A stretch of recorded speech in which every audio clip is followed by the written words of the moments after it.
kata-kata yang sangat kecil tapi berakibat fatal terhadap refleksi studi kasus yang Bapak Ibu akan buat nanti. Karena refleksi itu berupa sesuatu yang sudah kita lakukan dan kita merefleksinya. Halo, Assalamualaikum warahmatullahi wabarakatuh. Apa kabar Bapak Ibu guru hebat sekalian? Pada kesempatan kali ini saya sempatkan sedikit buat video sekitar paling lama mungkin sekitar 10 menitan ya. Ini terkait FR mengenai studi kasus di PPG Piloting tahap 1 kemarin. Nah, ini sebenarnya agak membuat saya sedikit shock karena ternyata studi kasus ini sangat rawan ya Bapak Ibu.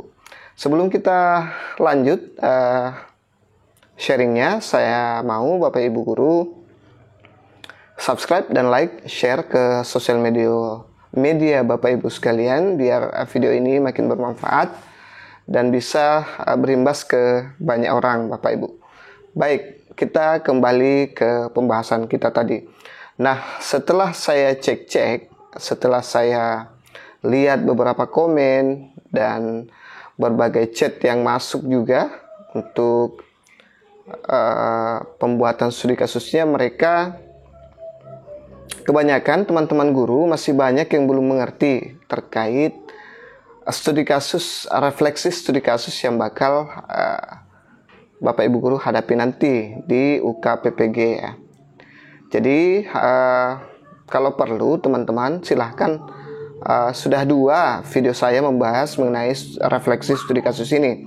Bapak Ibu bisa ulang-ulang di sana biar makin mantap, biar makin paham apa sih sebenarnya refleksi studi kasus yang harus kita lakukan Bapak Ibu guru. Maaf, saya matikan dulu data HP saya ya, karena mengganggu.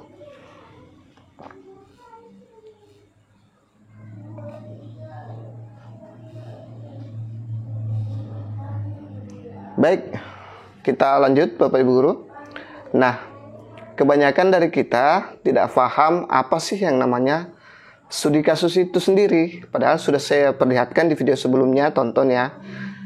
Contoh studi kasus. Studi kasus itu adalah tulisan panjang yang lengkap yang di dalamnya ada masalah yang kita selesaikan di situ. Seperti itu penjelasan singkatnya Bapak Ibu. Bukan, studi kasus itu juga terkait dengan pembelajaran, bukan dengan keadaan lingkungan sekolah. Jadi salah ya kalau Bapak Ibu beranggapan bahwa studi kasus itu di luar kelas. Studi kasus itu dilakukan di area kelas kita saja. Di luar kelas bukan lagi yang namanya studi kasus ya. Seperti itu. Semoga dipahami Bapak Ibu. Nah, tadi ada seorang ibu, dia guru kelas, sempat mesan ke saya dibuatkan studi kasus. Nah, dia sudah ujian pada hari Sabtu yang lalu, tapi dia remedial untuk studi kasusnya Bapak Ibu. Video yang di thumbnail, gambar yang di thumbnail itu adalah gambar kiriman beliau, tapi saya tutup untuk privasi beliau. Dia gagal di studi kasus. Nah, saya perlihatkan, saya bacakan sedikit-sedikit ya hasil chat saya. Katanya dia PPG Piloting tahap 1, makanya saya agak heran kenapa PPG Piloting tahap 1 ngechat saya, padahal ujiannya kemarin ya, ujiannya baru kemarin. Nah, terus dia bilang dia remedial, makanya saya tanya, saya penasaran kenapa bisa remedial. Dia remedial. Biasanya kan kita yang UK PPG yang lalu-lalu Bapak Ibu sebelum piloting ini itu menunggu pengumumannya itu sampai berbulan-bulan baru ada pengumuman remedial atau tidak. Nah, sekarang langsung muncul kalau studi kasusnya itu ditolak ya. Jadi langsung remedial. Nah, bahaya ya. Itu agak mengerikan sebenarnya. Jadi saya harap Bapak Ibu guru perlu memperhatikan baik-baik studi kasus Bapak Ibu guru. Nah, ibu ini insya Allah bakal remedial pada hari Rabu nanti. Makanya dia minta dibuatkan studi kasus ya. Kemudian yang selanjutnya yang saya ingin sampaikan bahwa tadi dia ujiannya hari Sabtu. Setelah ujian keluarlah tampil di komputer atau laptopnya bahwa dia remedial ya, dia remedial untuk studi kasusnya. Kemudian saya tanya apa kira-kira penyebab masalah studi kasusnya ditolak. Dia bilang itu katanya sangat singkat jawabannya, karena di situ dia sibuk berpikir, kemudian dia juga diganggu oleh waktunya. Kan waktunya cuma 30 menit. Beda Bapak Ibu kalau kita duduk santai mengetik dengan diburu waktu. Apalagi studi kasus kita itu tidak siap. Kita bingung apa masalahnya, baru mau berpikir apa masalahnya, baru mau berpikir apa solusinya, kemudian baru mau berpikir apa hasilnya, itu akan sangat kacau Bapak Ibu. Makanya sudah jauh-jauh hari sebelumnya saya bilang, persiapkan jauh-jauh hari studi kasus Bapak Ibu guru, refleksi studi kasusnya ya. Nah, ini katanya itu tadi, mungkin dia berpikir studi kasusnya sangat singkat. Jadi banyak juga teman-teman yang tidak paham, katanya kurang, studi kasusnya hanya 200 kata. Itu tidak masalah menurut saya Bapak Ibu, karena di situ yang dikatakan adalah maksimal 500 kata. Kalau sudah ada 200 kata dengan menjawab keempat pertanyaan, itu sudah bisa lolos. Itu menurut saya. Karena yang dibutuhkan adalah hanya 4 pertanyaan.